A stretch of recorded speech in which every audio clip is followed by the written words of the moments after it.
শিক্ষক নিয়োগ দুর্নীতির মামলায় এবারে নাম জড়ালো তৃণমূলের পঞ্চায়েত সমিতির সভাপতির। টাকার বিনিময়ে প্রাথমিক শিক্ষকের চাকরি পাইয়ে দেওয়ার জন্য 12.5 লক্ষ টাকা নেওয়ার অভিযোগ উঠেছে তার বিরুদ্ধে। বিষয়টি আদালত পর্যন্ত গড়িয়েছে। আদালতের নির্দেশের পরও টাকা ফিরিয়ে দেওয়া হয়নি বলে অভিযোগ। চাঞ্চল্যকর অভিযোগ উঠেছে মালদার গাজল ব্লকের পঞ্চায়েত সমিতির সভাপতি মোজাম্মেল হোসেনের বিরুদ্ধে। অভিযোগকারী সুকুমার বালোর বাড়ি গাজলের শঙ্করপুর এলাকায়। তিনি বলেন, 2016 সালে আমার স্ত্রীকে প্রাথমিক স্কুলে চাকরি দেওয়ার নাম করে গাজলের পঞ্চায়েত সমিতির সভাপতি মোজাম্মেল হোসেন তার কাছ থেকে 12,70,000 টাকা নেয়। প্রাথমিক চাকরি পদে নিয়োগের নিয়োগপত্র দেওয়া হয় তাকে এবং সেই নিয়োগপত্র নিয়েই গাজলের একটি প্রাইমারি স্কুলে শিক্ষকতা শুরু করেন তার স্ত্রী। তারপরে 2 সপ্তাহ পর এসআই অফিস থেকে নিয়োগপত্রটি দেখতে চাওয়া হয় এবং সেখানেই এসআই অফিসে জানিয়ে দেয় এই নিয়োগপত্রটি নকল। ফলে তার স্ত্রীর চাকরি চলে যায়। তারপর টাকা ফেরতের জন্য মোজাম্মেল হোসেনের কাছে গেলে পরবর্তীতে তিনি একটি চেক দেন, কিন্তু সেই চেক ব্যাংকে জমা দিলে সেই চেক বাউন্স বলে জানতে পারেন। অবশেষে সুকুমার বালো মালদা জেলা আদালতের দ্বারস্থ হন। মালদা জেলা আদালত অভিযুক্ত মোজাম্মেল হোসেনকে টাকা ফেরতের জন্য নির্দেশ দেন। তারপরেও আদালতের নির্দেশকে না মেনে টাকা ফেরত দেওয়া হয়নি। সেক্ষেত্রে তারা আবারও জেলা আদালতের দ্বারস্থ হন। পাশাপাশি টাকা চাইতে গেলে হুমকি দেওয়া হচ্ছে বলে অভিযোগ। যদিও অভিযোগ সম্পূর্ণ ভিত্তিহীন বলে দাবি করেন গাজল পঞ্চায়েত সমিতির সভাপতি মোজাম্মেল হোসেন। তিনি জানান, সুকুমার বালো বলে তিনি কাউকেই চেনেন না। এটা বিরোধীদের ষড়যন্ত্র। গাজল বিধানসভা কেন্দ্রের বিজেপি বিধায়ক চিন্ময় দেব বর্মন বলেন, অত্যন্ত দুঃখের বিষয়, রাজ্যের দায়িত্বে থাকা জনপ্রতিনিধিরা বিভিন্ন ধরনের আর্থিক লেনদেনের সাথে জড়িয়ে পড়ছেন। শাসক দলের কিছু নেতা মন্ত্রীর জন্য প্রায় 26,000 শিক্ষকের চাকরি বাতিল ওরা সিদ্ধান্ত নিয়েছে হাইকোর্ট। ওরকম অবস্থায় গাজলের বাসিন্দা সুকুমার বালো তার স্ত্রীকে চাকরি দেওয়ার নাম করে যে 12,70,000 টাকা গাজল পঞ্চায়েত সমিতির সভাপতি মোজাম্মেল হোসেন নেয়, পরবর্তীতে সেই চাকরির নিয়োগপত্রই নকল প্রমাণিত হয়। আজকে জেলা আদালত অভিযুক্তকে টাকা ফেরত দেওয়ার নির্দেশ দিলেও অভিযুক্ত টাকা ফেরত দিচ্ছে না। রাজ্যের যে করুণ অবস্থা, যে দুর্নীতি, তার একটি প্রমাণ গাজলেও দেখা গেল। আমি সুকুমার বালো, আমার বাড়ি গাজল। 2016 সালে আমার মিসেসকে চাকরি দেবার কথা বলে, প্রাইমারিতে চাকরি দেবার কথা বলে বর্তমান গাজল পঞ্চায়েত সমিতির সভাপতি মোজাম্মেল হোসেন আমার থেকে 12,70,000 টাকা নিয়েছিল। তারপরে আমার মিসেসকে প্রাইমারি স্কুলে জয়েন করবার একটা অ্যাপয়েন্টমেন্ট লেটার দিয়েছিল। তো আমার মিসেস সেই অ্যাপয়েন্টমেন্ট লেটার নিয়ে স্কুলে জয়েন করে কিছুদিন কাজ করবার পর আমরা জানতে পারি সেই জয়েনিং লেটারটা ফেক। তারপর আমরা যখন মোজাম্মেল সাহেবকে বলি আমাদের টাকাটা ফেরত দিতে, দীর্ঘদিন ঘোরার পর আমাদের উনি একটা চেক দিয়েছিলেন। আমরা সেই চেক ব্যাংকে জমা দিই, চেকটা বাউন্স করে।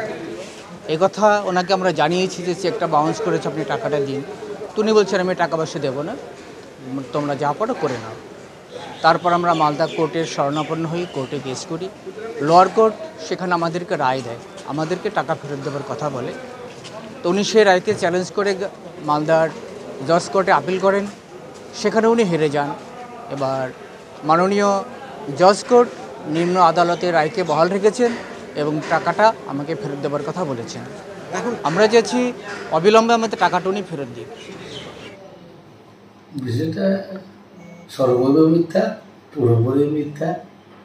সুকুমার বালো বলে কেউ আছে আমার জানা নেই। অনেকে আমার ঘরে এখানে আসেন, অনেকে যান। আমার উপস্থিত পঞ্চায়েত সমিতির সভাপতি হওয়ার পরে অবারিত দান হয়েছে জনগণের জন্য। এটার বিরোধিতা একটা রাজনৈতিক ষড়যন্ত্র। দ্বিতীয় দেখতে পাচ্ছে বিজেপি তাদের পায়ের তলা মাঠে চলে যাচ্ছে। তাই মোজাম্মেল হোসেনকে সভাপতি হিসেবে কালেমা লিপ্ত করার জন্য এটা আর একটা বড় ষড়যন্ত্র করছে। উনি সুকুমার বালো কে আছেন ওই আমার তো জানা নেই। উনি কোথায় থাকেন, কি করেন, কি পরিস্থিতি, টোটালটাই মিথ্যা। আমি আবারও বলছি, এটা বিরোধী রাজনৈতিক ষড়যন্ত্র। রাজ্য সরকারের বিভিন্ন পদে থাকা আর জনপ্রতিনিধিগণ তারা বিভিন্ন ধরনের আর আর্থিক লেনদেনের সঙ্গে জড়িত আছে, এরকম অভিযোগ আর বিভিন্নভাবে চারিদিক থেকে আসছে। আপনারা ইতিমধ্যে দেখেছেন। আর এই শাসক দলের কিছু নেতামন্ত্রীর কারসাজিতে বর্তমানে রাজ্যের প্রায় 25,753 জন শিক্ষকের চাকরি বাতিলের মতন সিদ্ধান্ত কোর্টকে নিতে হয়েছে। পরবর্তীতে সেটা বিচারাধীন। এই মতো অবস্থায় আমাদের গাজলের মতো পরিবেশে আর পঞ্চায়েত সমিতির যিনি সভাপতি রয়েছেন তার বিরুদ্ধে সরাসরি অভিযোগ কোর্টের দ্বারস্থ হয়েছেন গাজলেরই একজন বাসিন্দা সুকুমার বালো। আর ওনাকে ব্যক্তিগতভাবে আমি জানি। 12,70,000 টাকা 2016 সালে আর প্রাইমারিতে চাকরির জন্য সুকুমার বালুর কাছ থেকে নেওয়া হয়।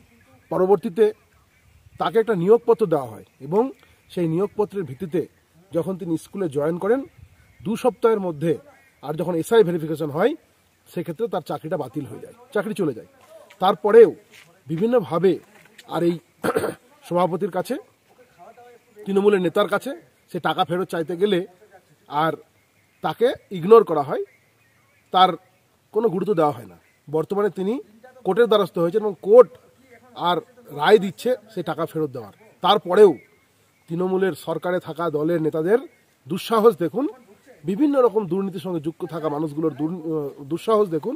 তারা আজকে এই সাধারণ মানুষগুলোর কথা শুনছে না এবং তাদের যে প্রাপ্য পয়সা, প্রাপ্য অর্থ সেটাকেও তারা ফেরত দিচ্ছেন না। এই মতো অবস্থায় গোটা বাংলার সঙ্গে সঙ্গে গাজলের মতো জায়গায় আর এরকম করে বিভিন্ন জনপ্রতিনিধি তৃণমূলের যারা এক একটা পদে বসে আছেন তাদের এই দুর্নীতি আর রাজ্যের যে করুণ অবস্থা তারই একটা আর প্রমাণ স্বরূপ আমাদের সামনে এসে দাঁড়ায়। নমস্কার।